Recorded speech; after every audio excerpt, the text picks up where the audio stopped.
llamando la atención en una fecha muy, muy especial. Una fecha que tiene que ver con los adultos mayores de nuestra población y mucho tendrá que ver con nosotros si tenemos la suerte de llegar a ser adultos mayores, personas mayores. Lo contrario no es nada atractivo. Este próximo sábado, mañana, 15 de junio, se conmemora el Día Mundial de Toma de Conciencia del Abuso y Maltrato en la Vejez.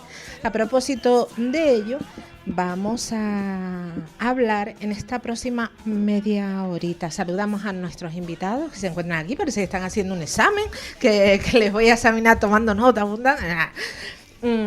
Por un lado, Asunción Cívicos Juárez, portavoz de la plataforma Residencias Dignas. Buenos días, Asunción. Buenos días, Tere. Muchas gracias por esta invitación. Claro que sí. Buenos días a todos los escuchantes. Y Manuel Hernández, aula que pertenece al Aula de Cultura de Participación Ciudadana de la Universidad de La Laguna. Muy buenos días, Manuel. Hola, buenos días, gracias por invitarnos y buenos días a los oyentes. Vamos a arrimar un poquito ahí el micro para que se les escuche bien, no se tengan que alongar, que se incomoda bastante cuando uno está hablando. Los dos forman parte de ese movimiento y de las actividades que se desarrollarán mañana, 15 de junio, como digo, Día Mundial, reconocido así por la ONU, para la toma de conciencia del abuso y maltrato en la vejez, sobre todo teniendo en cuenta los derechos humanos. Pregunto a los dos, siglo XXI, tanto que se habla de los mayores, tanta concienciación, tanto trabajar en pro de la dignidad de las personas mayores que cada vez llegan más activas, afortunadamente, a la edad de la vejez, pero parece mentira que tengamos que estar alertando todavía sobre los malos tratos en este rango de edad, ¿no? Pues sí, la verdad que es triste, pero aún hay poca conciencia, diría yo, de la existencia de esa realidad, que por cierto está muy invisibilizada, muy silenciada, porque efectivamente las personas mayores, muchas de ellas no se atreven a denunciar. Hay que tener en cuenta también que el maltrato, lamentablemente, en más del 70%, se vive en el entorno doméstico familiar. Mira, si me permites, Tere, me gustaría señalar que el maltrato se da a todos los niveles. En el ámbito estructural, social, es decir, tiene que ver con las estructuras de poder político, legislativo, ejecutivo, el poder judicial, fiscal, etcétera, etcétera, económico, mediático, a todos los niveles. Se legisla, se regula los derechos de las personas, se vigila que se cumplan esas leyes. Por ejemplo, tenemos una ley desde los años 90 de eliminación de barreras de todo tipo, ¿verdad? Físicos, barreras para las personas con discapacidad, personas mayores, y no se cumple todavía, y estamos en el año 24 del siglo XXI, que se dice pronto, y todavía no se cumplen esas leyes. Bueno, y como quien dice eso, la banca, cómo nos maltrata, efectivamente, o sea, a todos los niveles. Y luego hay un contexto más institucional, profesional, donde desde los servicios sanitarios, sociales, el sistema de atención a la dependencia y promoción de la autonomía, etcétera, etcétera, se maltrata y mucho, a veces por acción y otras por omisión, a veces intencionado y otras veces sin conocimiento de que se está maltratando.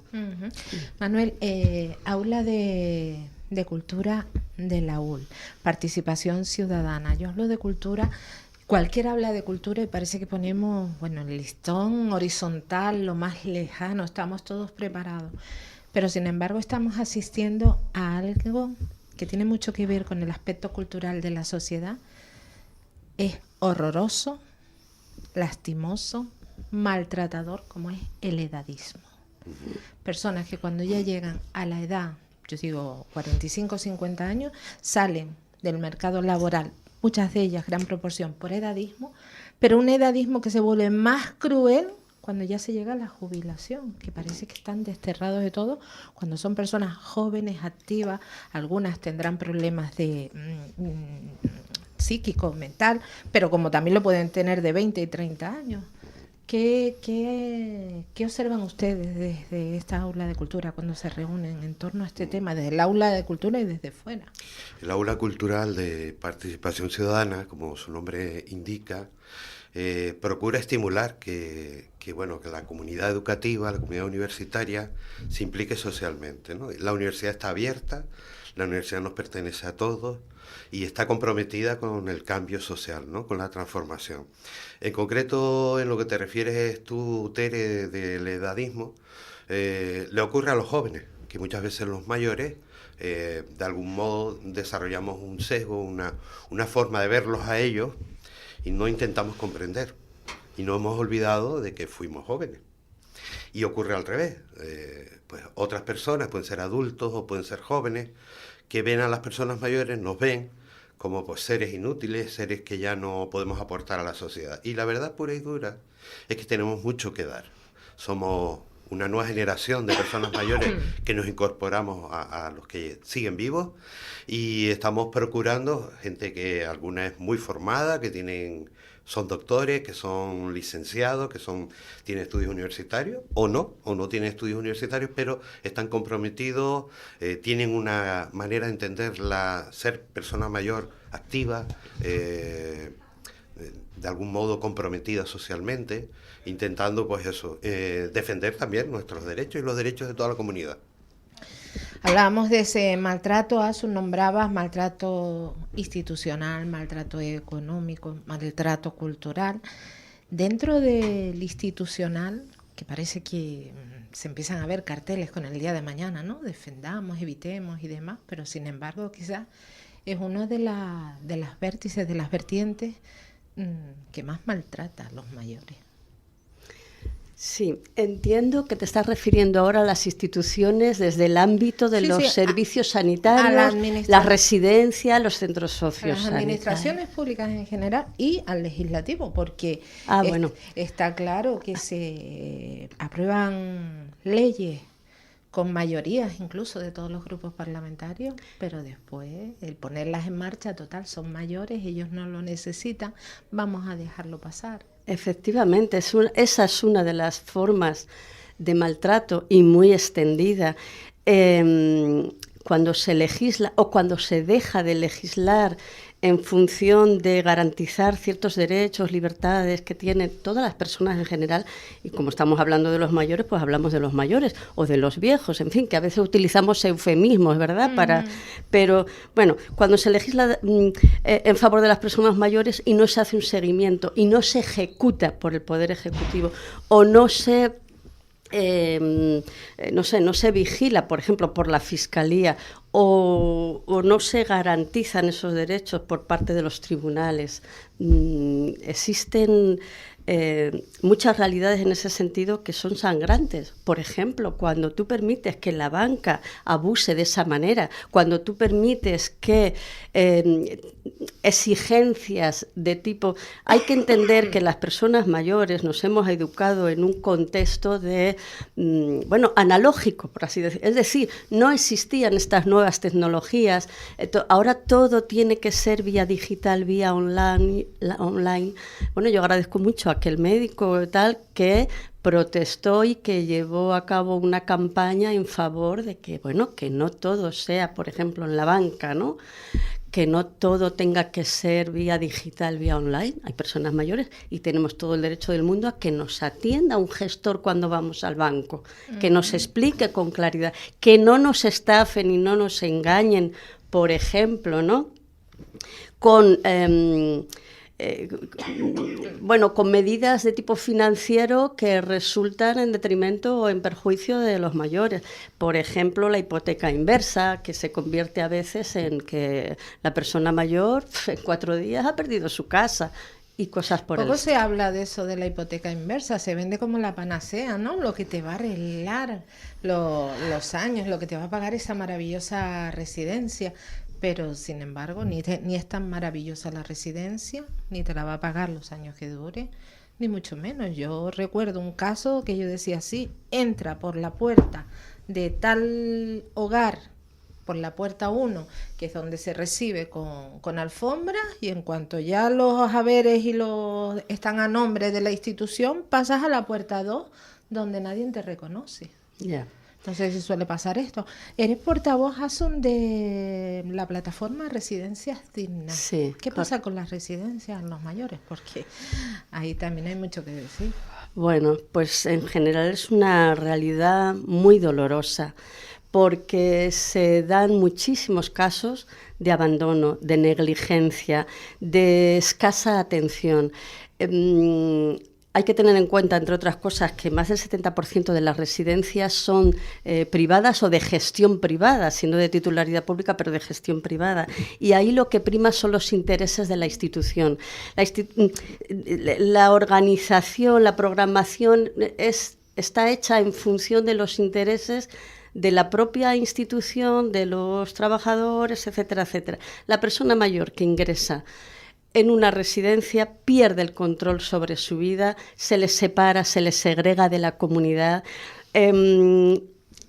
Muchas veces, la inmensa mayoría, se ahorra en personal, en la formación del personal.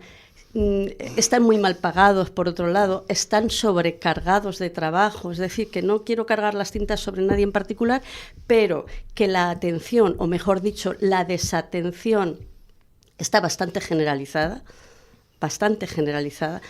situaciones muy graves que derivan en muerte, que nadie quiere, pero que, pues eso, que son consecuencia de la escasez de personal o de abuso o de situaciones de maltrato. Por ejemplo, utilizar las sujeciones físicas para que la persona no se mueva, no se caiga, amarrarlos, atarlos a la cama, a una silla, todo el día atados a una silla, o sujeciones farmacológicas, químicas.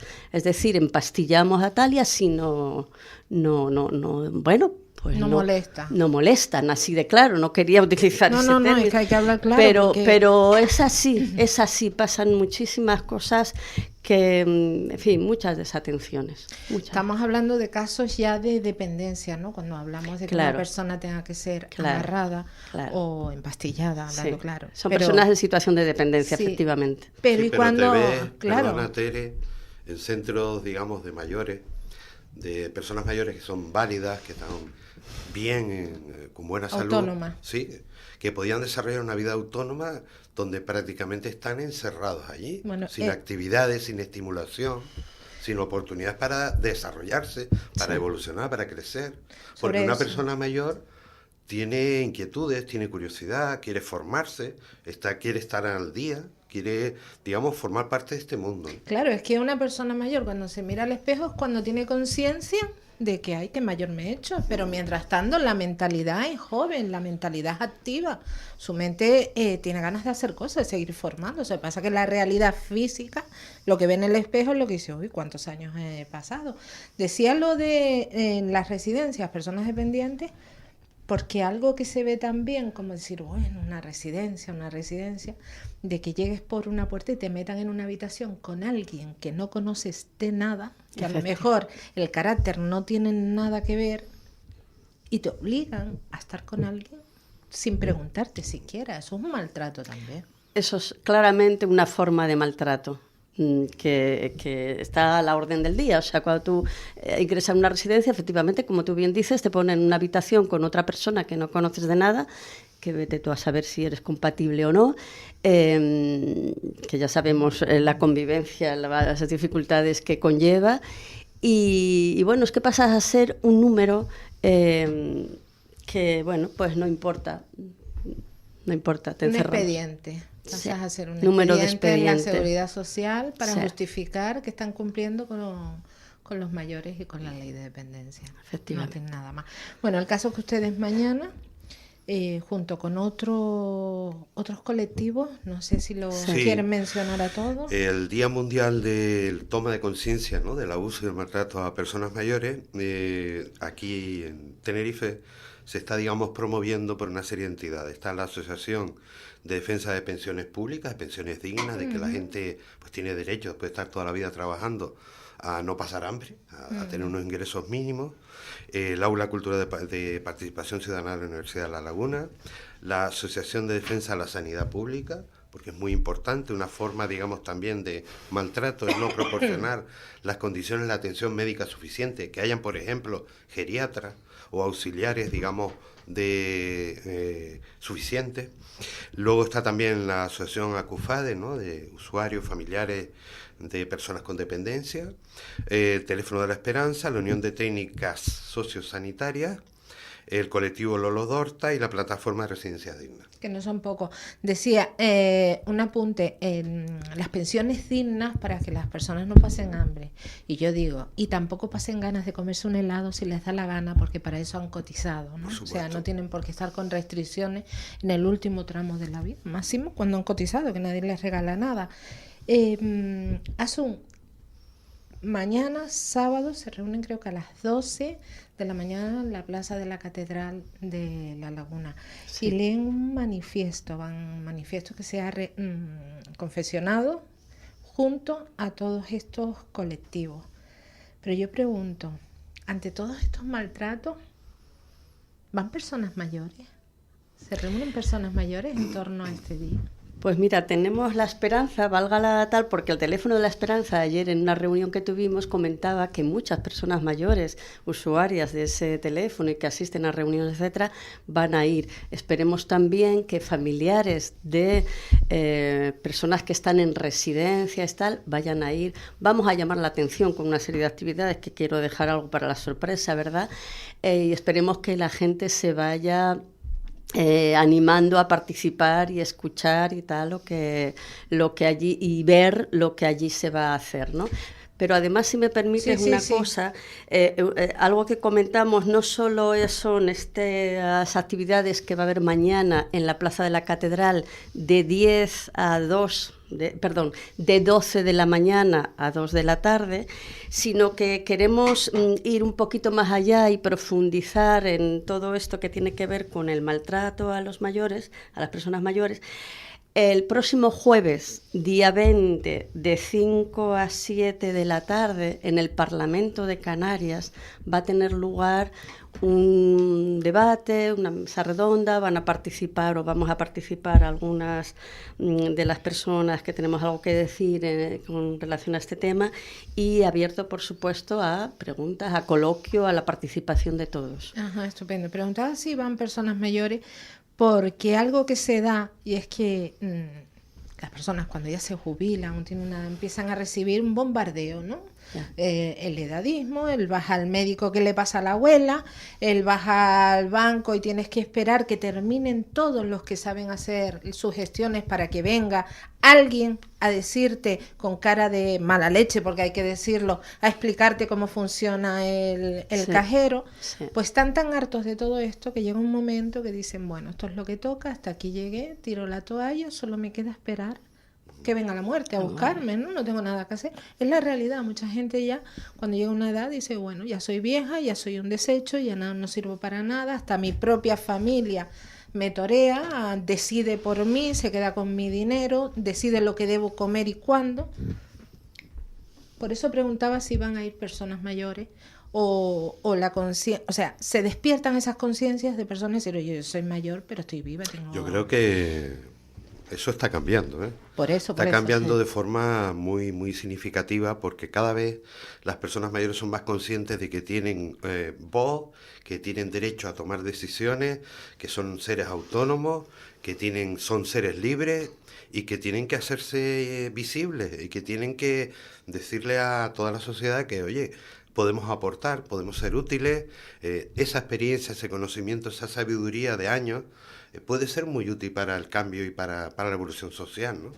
Es verdad que hay personas mayores que, bueno, pues han sufrido toda una serie, digamos, de desplantes, de abusos, de malos tratos, y es lo que ocurre a otros colectivos. Por ejemplo, ha habido un tiempo en que las mujeres se resignaban a la violencia. Uh-huh. Eso ya está cambiando también en el colectivo de las mujeres. Entonces las mujeres ya no aceptan que cualquier señor llegue a agredirla físicamente o verbalmente, ¿no? Entonces, en el grupo también de las personas mayores hay que tener conciencia de que ha pasado por distintas épocas históricas donde no se premiaba la participación, donde no se premiaba, no se valoraba que tú defendieras tus derechos, sino todo lo contrario, se reprimía.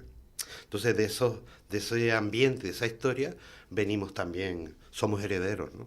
Hay que conseguir que se llenen esas plazas, ¿no?, de mayores reivindicando sus derechos. Pues sí, y yo espero, Tere, que no solo los mayores, sino también y sobre todo, especialmente la gente joven, porque es obvio que la única alternativa a envejecer, ya sabemos cuál es, ¿verdad? La muerte. Y que los derechos no se conquistan de una vez y ya son para siempre, sino que hay que tener muy presente que los podemos perder. Que los derechos, fíjate, hablando del maltrato, antes decías, ¿no? En los años 80 del siglo pasado, del siglo XX, se tomó en consideración desde los poderes, ¿verdad?, público, legislativo, etcétera, etcétera, el maltrato a los menores, a niños y niñas, ¿no? Y se legisló y muy bien y tal, y desgraciadamente sigue teniendo vigencia. En los años 90 fue precisamente... se legisló y se protegió y se puso el foco de atención en las mujeres, en el maltrato, en la violencia, etcétera, etcétera, que se ejerce sobre las mujeres y también, digo, lamentablemente en vigor. Hemos tenido que esperar a 2002 para que a través de la Declaración de Toronto, por un lado, y en la Segunda Asamblea Mundial del Envejecimiento, tal, que se celebró en Madrid en abril de 2002 de ese año, para hablar, para considerar y para reconocer el maltrato, la violencia, el abuso, etcétera, etcétera, que se ejerce sobre las personas cuando llegan a la vejez, ¿no? Y es algo que efectivamente que es cultural, que se manifiesta a través, como muy bien decías, del edadismo, de ese rechazo, de esa discriminación en función de la edad, que puede ser hacia los jóvenes de tal, pero que con respecto a la gente mayor, pues se ve muy claramente, ¿no? Y en muchos contextos, como decíamos antes, en muchos ámbitos, en el doméstico familiar, y que está silenciado, y que hay que evidenciar, hay que visibilizar, tenemos que sensibilizarnos. ¿Para qué? Para que esto no vuelva a suceder. Lo mismo que estamos ya bastante sensibilizados con el maltrato a la infancia, a las mujeres, pues tenemos que seguir en esta lucha para que las personas mayores no sean maltratadas. Nos quedan apenas 2 minutos. Les pregunto, claramente la pirámide poblacional se ha invertido. Sí. Con esto, en unos años, los niños del baby boom serán personas mayores, jubilados. Tenemos desafíos importantísimos por delante con los mayores, sobre todo los mayores activos, que cada vez son más, porque está claro, ¿no? Los avances médicos, todo ha propiciado una vejez mejor, más participativa. ¿Debería existir un ministerio del mayor? Pues no lo descarto. De hecho, dentro de los ministerios, de las consejerías aquí en Canarias, de las concejalías y tal, siempre hay o alguna dirección general o algún vice tal que atiende, por ejemplo, el Ministerio de Derechos Sociales y Agenda 2030, pues se contempla todo esto. En Canarias también. Está la Consejería de Bienestar Social, Familia, Infancia, bueno, etcétera, etcétera. Tiene un nombre largo. Y sí, se supone que se atienden estas situaciones, pero bien no abarcamos, no damos con la tecla que se necesita para evitar, pues eso, esas situaciones de abandono y de maltrato, sobre todo, por ejemplo, en los centros sociosanitarios. Aquí hay un aspecto muy importante que no querría irme sin comentarlo, y es que los medios de comunicación tienen un papel fundamental. Y cuando digo medio de comunicación no solo me refiero a la televisión, a la radio, a la prensa, sino a las redes sociales, en la difusión de una imagen diferente de lo que son las personas mayores, invitándolos también a las personas mayores a ser agentes activos que podemos, digamos, contribuir en la construcción de los mensajes, en diseñar una sociedad un poquito más integradora, donde las personas con discapacidad, donde las personas con otra orientación sexual, las personas mayores, los jóvenes, los niños, tengan su espacio, porque tampoco están diseñadas las ciudades ni siquiera para los niños. Evidentemente. Sí, es verdad, es verdad. Si me permites, para los coches. Sí. Si me permites dar un par de teléfonos, porque yo creo que es importante también dejar en la ciudadanía, mira, hay un servicio estatal Estatal de Atención a Personas Mayores, que informa sobre sus derechos, cómo reclamarlos, etcétera, etcétera, que es gratuito, es el teléfono 922 22 22. Y también existe otro teléfono, otro servicio contra el maltrato. Sí. El Servicio Estatal de Atención a Personas Mayores, hay un teléfono gratuito 900 22 22 22. Y también existe un servicio contra el maltrato, que es el teléfono gratuito 965 65 66. Los anoto ahora y ya los divulgamos. Llegamos al final del tiempo de la entrevista. Asunción Cívicos, portavoz de la plataforma Residencias Dignas, muchas gracias por estar aquí. Y Manuel Hernández, portavoz Aula Cultural de Participación Ciudadana de la ULM, muchísimas gracias. Muchas gracias a ustedes. Seguiremos hablando de este tema. La mañana de la 10 con Tere Coello. Capital Radio.